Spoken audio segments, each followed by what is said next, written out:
Isinilang na ang buhay ay mahirap at mapait. Walang kayamanan at mga bagay na magkarma mong damit. Natutulog sa sabsaban ng malamig at nanginginig. Tanging ina lang ang kayakap at nakaunin sa bibig. Binalagaan at iningatan ng buong pagmamahal. Walang ginawa ang iyong ina kundi sa Diyos ay magdasal. Dahil nakatadhana na ikaw ang siyang misaya na tutubos sa sanlibutan. At ika'y magpapalaya ng mga taong makasalanan sa harapan ng iyong ama. Nalubos sa pagtitimpi na sa galit na nadama. At habang nagkakaedad ka ay nalaman ng lahat ng mga bagay na sinabi ng ama at nagkaugat sa isipan mo ni lahat. At kung gaano ba kabigat ang iyong papasanin ay handa ka na magbuhat. Dahil mahal mo ang mga tao na sa Diyos ay nagkasala. Kayang lakaran ang daan na sinabi ng tadhana. Isa lang ang buhay mo, katumbas ng buhay ko. Ngunit inalay mo sa isang katulad ko. Patawarin mo ako sa mga kasalanan ko.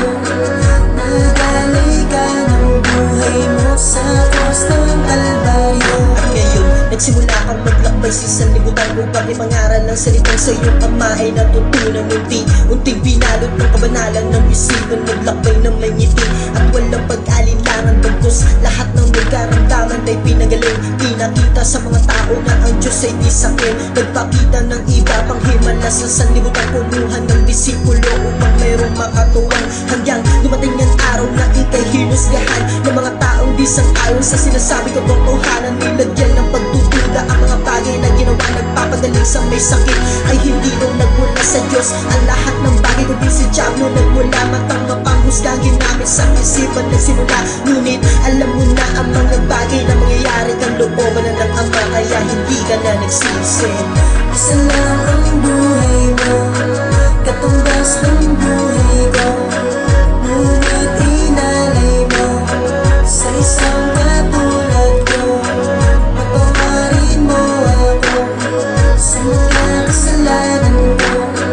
Nagalay ka ng buhay mo sa krus ng Kalbaryo. Dumating ang araw na dinakip ka ng walang kalaban-laban. Binenta sa murang halaga at pinagkaisahan. Ginawang alibing utos sa sinaktan at dinuraan. Ginapos at kinoronahan ang tinig sa iyong bumbunan. At ikaw ang tinanong, hindi sumagot kahit pabulong. Kung ikaw ang anak ng Diyos, bakit di ka magpatulong? Na tinis mo ang lahat kahit kano pa kabigat. Pagkus kalooban ng ama tatanggapin kahit mahirap alang-alang sa iba. Ibibigay mo ang lahat dahil buhay ang siyang kapalit sa kasalanan nag-ugat sa lahat ng mga taong naghusga at nagparatang ng mali sa salita.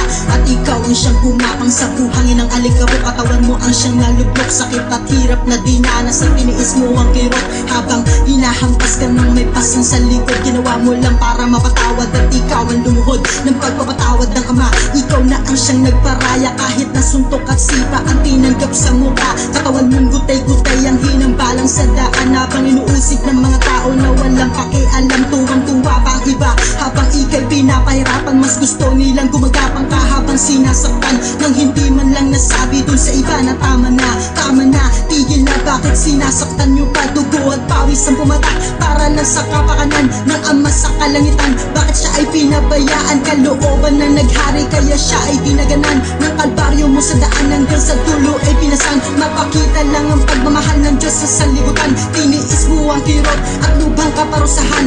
Ako ang siyang may pagkakasala, patawarin mo ako. Dapat ako ang siyang pinako mo sa krus mo ng Kalbaryo. Isa lang ang buhay mo, katumbas ng buhay ko. Ngunit inalay mo sa isang katulad ko.